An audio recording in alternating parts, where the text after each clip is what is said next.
오늘 우리 주님의 크신 은혜와 사랑이 사랑하는 모든 여러분들과 함께 하시기를 주의 이름으로 축원합니다. 사랑하는 여러분, 오늘 우리에게 주시는 이 스가랴서 9장에 있는 말씀은 여러분 너무나 많은 말씀들이 예수님을 가리키고 있는 것을 우리가 봅니다. 특별히 우리가 너무나 잘 아는 말씀, 우리 오늘 처음 읽었던 9절 말씀에 보면 바로 나귀의 새끼를 타고 임하시는 메시아의 모습을 통해서 여러분 우리가 예수님께서 이 땅에 육신을 입고 찾아오셨을 때에 바로 저희 예루살렘에 여러분 나귀를 타고 입성하시는 모습을 여러분 우리가 떠올리게 됩니다. 그래서 오늘 이 말씀을 통해서 예수님의 조림, 또 마지막에 궁극적으로 다시 여러분 임하시어서 모든 이 땅에 주의 평강을 허락하시는 여러분 재림주의 모습까지 여러분 메시아에 대한 모습이 나와 있는데요. 오늘 이 말씀을 그러면 우리 함께 묵상하면서 다시 한번 여러분 우리를 위해 이 땅에 찾아오신 하나님의 아들을 발견하는 나와 여러분이 되기를 주의 이름으로 축원합니다. 자, 그러면 먼저 오늘 예수님의 모습이 어떻게 먼저 그려져 있는지 함께 읽기를 원하는데요. 우리 9절 말씀을 함께 읽도록 하겠습니다. 9절입니다. 시작. 시온에 따라 크게 기뻐할지어다. 예루살렘에 따라 즐거이 부를지어다. 보라, 내 왕이 내게 임하시나니 그는 공의로우시며 구원을 베푸시며 겸손하여서 나귀를 타시나니 나귀의 작은 것 곧 나귀 새끼니라. 아멘. 아멘. 여러분 그렇습니다. 바로 우리가 너무나 잘 아는 그 말씀 그대로고요. 이 예언은 예수님을 통해서 확실하게 여러분 예루살렘 입성 가운데에 이루어졌는 줄로 믿습니다. 여러분 그런데 이 말씀은 사실 우리가 너무나 익숙해서 그렇지 사실은 이 말씀을 처음 딱 듣게 되었을 때는 여러분 이 말씀 유대인들에게는 분명히 굉장히 어딘가 이상한 말씀입니다. 왜냐하면 여러분 왕이 오시는데 그는 공의로우시다 아멘이죠. 또 그는 구원을 베푸실 메시아라고 하는 것도 아멘입니다. 그런데 무엇인가 이상한 거냐면 바로 그 나귀를 타고 입성하셨다는 부분이 사실은 유대인들이 듣기에는 굉장히 이상하였을 것입니다. 왜냐하면 지금 이 말씀 가운데는 이미 우리가 어저께부터 묵상을 하기를 시작했던 것처럼 이스라엘을 괴롭혔던 자, 또 성전을 재건을 막았던 그 모든 이방인들이 다 평정이 되는 거였어요.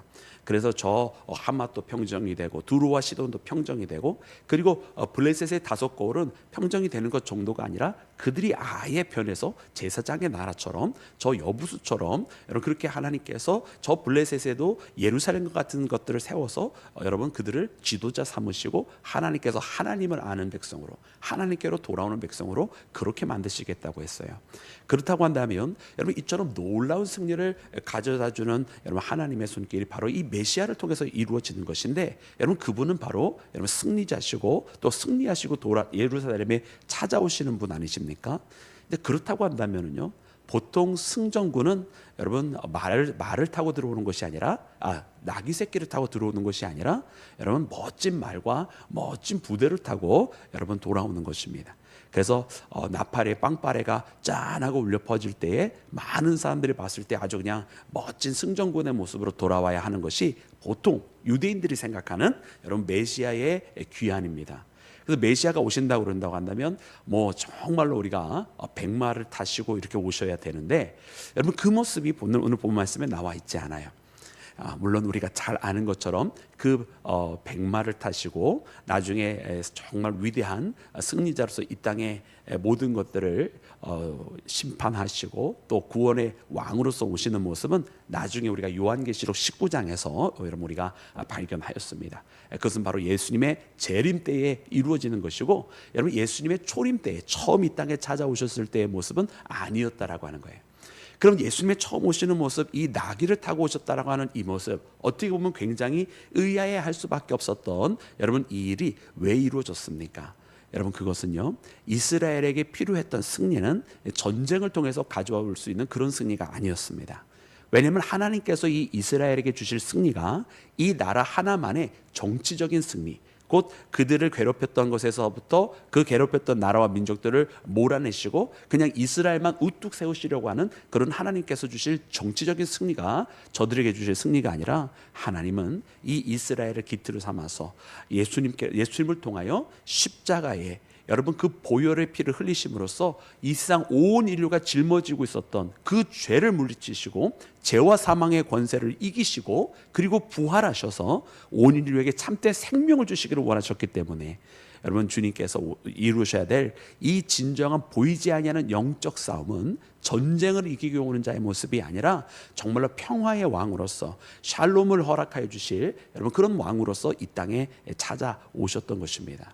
그러기에 그는 이 스가랴서의 말씀대로 정말로 아이러니하게 역설적으로도 모든 자들을 이기시고 만왕의 왕이시고 심지어 사람의 힘으로 할 수 없는 죄악까지도 이기시는 왕이시지만 그분은 겸손하게 순결한 아직 아무도 타보지 아니하는 그 나귀를 타고 입성하셨다.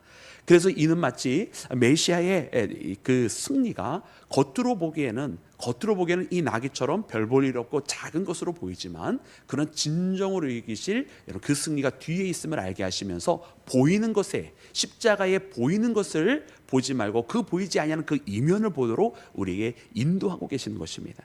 그래서 이 나귀의 외모가 아닌 진정한 승리가 있는 것처럼 십자가의 그 외형인 거기에서의 죽음과 실패와 아픔과 끊김과 배신과 괴로움이 아니라 그 십자가 그 뒤 이면에 있는 배신이 아니라 그 배신한 제자들까지도 사랑하시고 모든 불의 그 로마와 유대 제사장들 그 불의가 승리한 것이 아니라 그 불의한 모든 자들까지도 예수 그리스도를 믿는 자들은 하나님의 자녀로 받아주시고 그 이방인들은 이 구원에서 바깥에 있는 것이 아니라 그 십자가를 바라보면서 이는 참으로 하나님의 아들이시라고 처음 고백했던 자가 로마의 백부장이었던 것처럼 모든 이방인들까지 다 포함하시는 여러분 그 사건이 바로 십자가를 통해서 일어났으며 그리고 이 부활하신 예수님께서는 이제 누구든지 예수 그리스도를 믿는 자들에게 바로 이 큰 은혜와 영생의 여러분 그 비밀을 허락하여 주셨는 줄로 믿습니다. 그래서 여러분 오늘 이 말씀을 보면서 그래서 이 나귀 새끼를 타고 오심에 대한 이 예언이 바로 십자가에 대한 예언과 예수님의 예루살렘 입성에 대한 예언인 것을 보게 됩니다. 그래서 우리 하나님은 어떤 분이신가 보았더니 우리 하나님은요 오늘 말씀에 있는 것처럼 시온에게 여러분 하나님의 자녀들에게 말씀하여 주시는 것이 너희들은 기뻐하라 즐거이 부를지어다 이렇게 말씀을 하세요. 그러면서 하시는 말씀이 보라 내 왕이 내게 임하시나니 하시면서 말씀하십니다. 하나님께서요 왕이신 그분이 우리 가운데 찾아오신다. 근데 우리의 자리는 어디입니까? 지금 시온의 딸이 있는 그 자리는 어디입니까? 여러분 이 시온의 자리는요 지금 이 9장 말씀의 상황 우리가 어제부터 묵상한 그 상황을 보면 사실은 바로 이 왕이 임하시기 직전까지는 아픔 속에서 또 많은 상처 속에서 있는 자리가 바로 시온의 자리였습니다. 이 아픔의 자리와 상처의 자리에 여러분 왕이 찾아오셨다는 이야기예요. 그게 얼마나 감사해요. 그것이 바로 우리 하나님이시고 우리 가운데 찾아오신 예수님이신 줄로 믿습니다. 보통 세상의 왕은 자기가 멋진 궁전에 있으면서 사람들을 자기에게 찾아오게 만드는 것이지만 그러나 우리의 하나님은 먼저 우리에게 찾아오셨다. 먼저 우리에게 다가오셨다. 그래서 우리의 아픔과 우리의 상처를 돌보신 분이시고 우리를 일으켜 세우셔서 이제 우리도 나아갈 수 있도록 이제 우리가 주께 오도록 만드시고 능력도 주셨다라고 하는 것입니다. 그러니까 얼마나 감사합니까? 나아갈 수 없었던 우리가 이제는 나아갈 수 있게 되었다라는 것이죠. 사랑하는 여러분 이처럼 우리에게 찾아오시고 돌보시고 그 상처를 싸매어 주시고 그리고 나아갈 수 있도록 능력까지 주시는 하나님이 바로 우리의 하나님이신데요.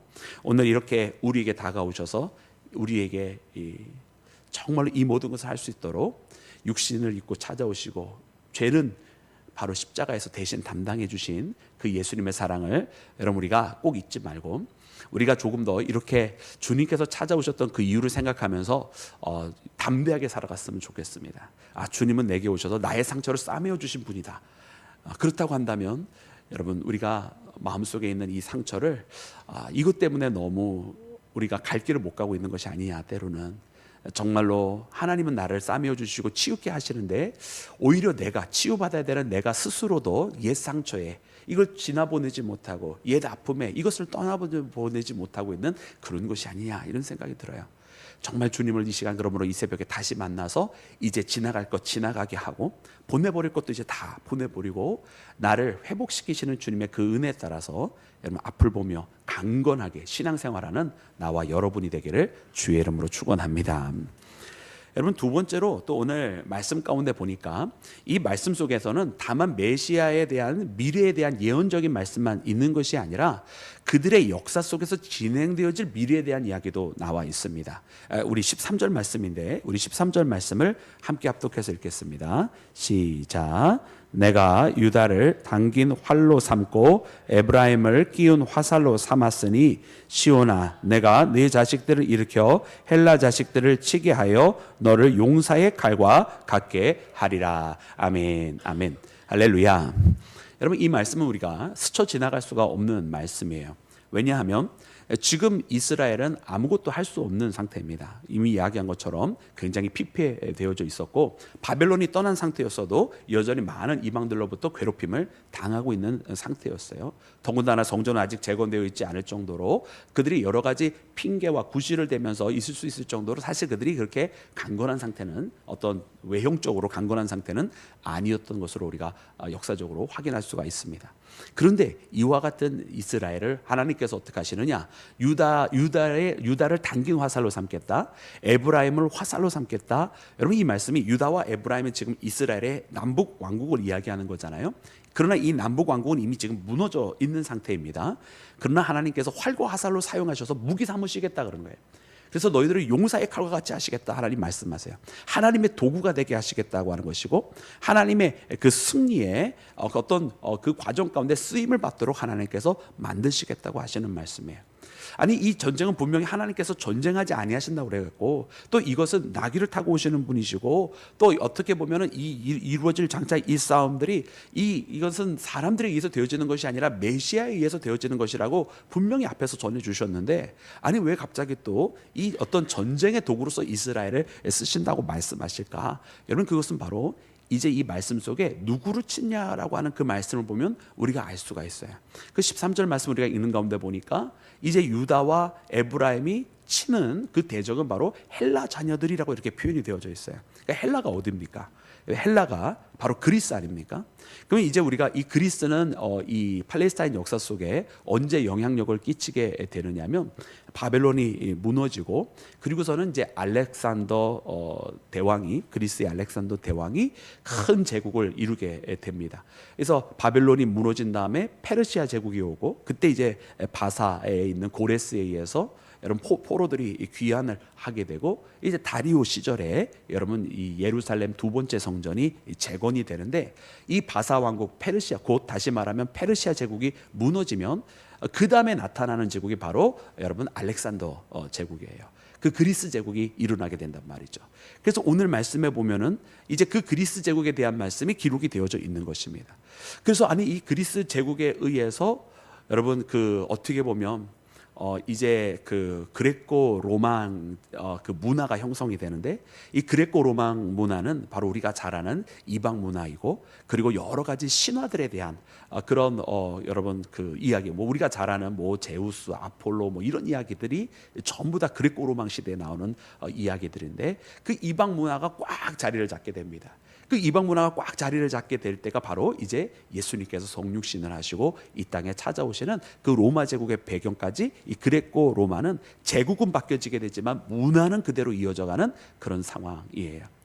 그래서 우리가 이 말씀을 보니까, 아니 이처럼 그러면 그리스로부터 시작이 되는 이때에 대한 말씀이 적혀져 있는 것이고, 그래서 이 상황 가운데 우리가 마카비 형제들의 예루살렘 탈환에 대한 역사적인 사건을 우리가 놓치지 않을 수가 없는 겁니다. 그래서 마카비 형제를 통해서 제 예루살렘이 다시 한번 유대인의 손에 의해서 회복이 되어지고, 비록 굉장히 짧은 시간이에요. 한 2년 반에서 3년 정도밖에 되지 않냐는 짧은 시간이었지만, 그때 그들이 가지고 있었던 모티브가 뭐였냐면, 다시 예루살렘을 하나님께로, 다시 이스라엘을 주의 율법으로 라고 하는 모티브를 가지고 여러분 예루살렘을 회복하게 되는 사건이 비록 짧지만 일어나게 됩니다.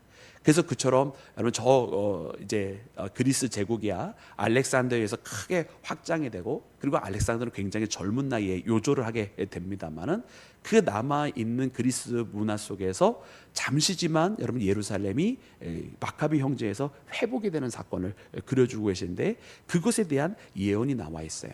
그러나 우리가 잘 아는 것처럼 이 회복도 하나님께서 말씀하신 궁극적인 회복은 아니에요.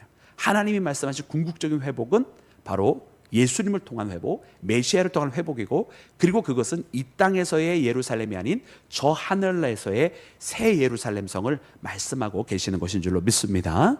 그래서 이 땅에서의 예시를 잠깐적으로 보여주시면서 궁극적인 여러분 환상, 궁극적인 비전을 동시에 지금 스가랴를 통해서 중복해서 이렇게 보여주고 계시는 모습이 나오는데, 그래서 우리가 초림 때에 오셔서 이루신 사건에서 그것이 역사적인 어떤 그런 이스라엘이 기대하는 정치적인 승리가 아닌 영적인 승리로, 그리고 그 영적인 승리를 통해서 갈보리의 승리를 통해서 마지막 하나님께서 세우실 거룩한 새 예루살렘의 성까지 우리가 이 말씀을 통해서 발견을 하게 되는 거예요.